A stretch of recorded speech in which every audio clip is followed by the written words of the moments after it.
Kian adorait jouer au football. Et puis, à l'âge de 12 ans, ses yeux ont commencé à le faire souffrir. Il avait du mal à se concentrer, à lire, même à taper dans un ballon. Il s'est renfermé sur lui-même.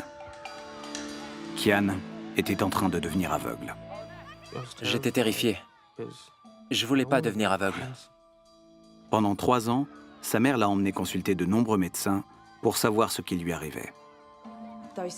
Pendant ces 3 ans, le pire a été de s'entendre dire qu'on ne pouvait rien faire. Il allait devenir aveugle et voilà, c'était tout. Au cours de toutes ces consultations et tous ces examens, aucun médecin n'a pensé à lui prescrire ceci. 2 capsules par an peuvent sauver la vue d'un enfant, et même sa vie. Ce remède a déjà sauvé plus de 5 millions de personnes. Et ce n'est pas un médicament. Ça, c'est de la vitamine A. Pourquoi Kian souffrait-il d'une telle carence en vitamine A? Depuis l'âge de 6 ans, il ne se nourrissait que d'aliments peu nutritifs, comme le poulet ou les frites. Il refusait catégoriquement de manger des fruits et des légumes. Il préférait mourir de faim que d'en manger. Et si on le forçait, il les vomissait. Des centaines de milliers d'enfants malnutris sont sur le point de devenir aveugles à cause d'une carence en vitamine A. La plupart vivent dans des pays en voie de développement, mais s'ils sont diagnostiqués tôt, leur vue peut être sauvée. Pour Kian, des compléments alimentaires fortement dosés en vitamine A ont permis de sauver son œil droit, mais pas son œil gauche. La vitamine A a le pouvoir de redonner la vue aux aveugles. Mais attention, si vous ne souffrez d'aucune carence, il ne sert à rien d'en prendre. Et trop de vitamine A est toxique. On peut en mourir.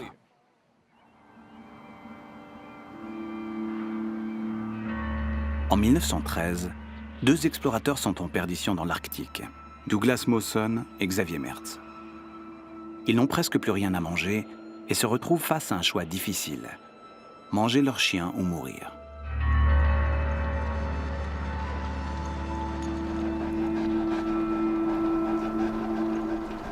À contre-cœur, les 2 hommes mangent leur chien et tombent malades, brûlant de fièvre.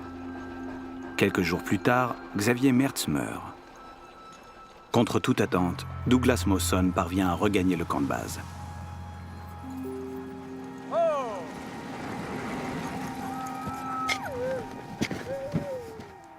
Quelle est la mystérieuse maladie qui a tué Xavier Mertz et failli emporter son compagnon? Eh bien, quand ils ont mangé leur chien, ils n'ont pas ingéré uniquement de la chair et de la graisse, ils ont aussi mangé le foie, qui contient de grandes quantités de vitamine A. En fait, ils ont fait une overdose. Xavier Mertz est devenu fou. Il a fait ce qu'on appelle une hypervitaminose A. L'hypervitaminose A est rare, mais elle est fatale. Aujourd'hui, on sait qu'elle peut être causée par une surdose de compléments en vitamine A. Le même type de compléments qui peuvent sauver la vue d'un enfant.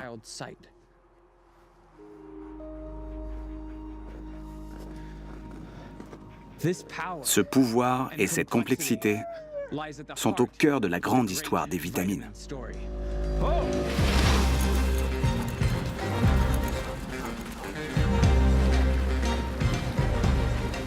Je vais parcourir le monde pour découvrir l'histoire et la nature des vitamines. Ça, c'est un gros poisson. Comment les a-t-on découvertes? C'est pas dangereux, c'est sûr. Qu'est-ce qu'une vitamine? On peut diviser les 13 vitamines en 2 groupes. Comment a-t-on appris à les fabriquer?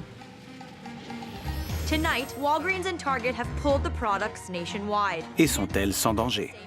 Toutes les vitamines, tous les nutriments sont toxiques à haute dose. Il faut faire attention, comme on le fait pour tout produit chimique qu'on absorbe.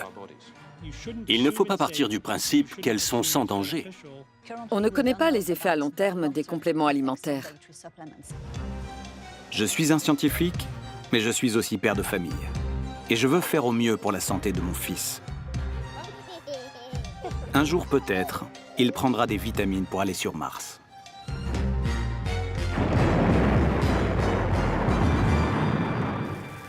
Des experts du monde entier affirment que la prise de vitamines peut sauver des vies. D'autres disent que c'est inutile, voire dangereux. Alors, comment savoir si nous devons prendre des vitamines ou pas ?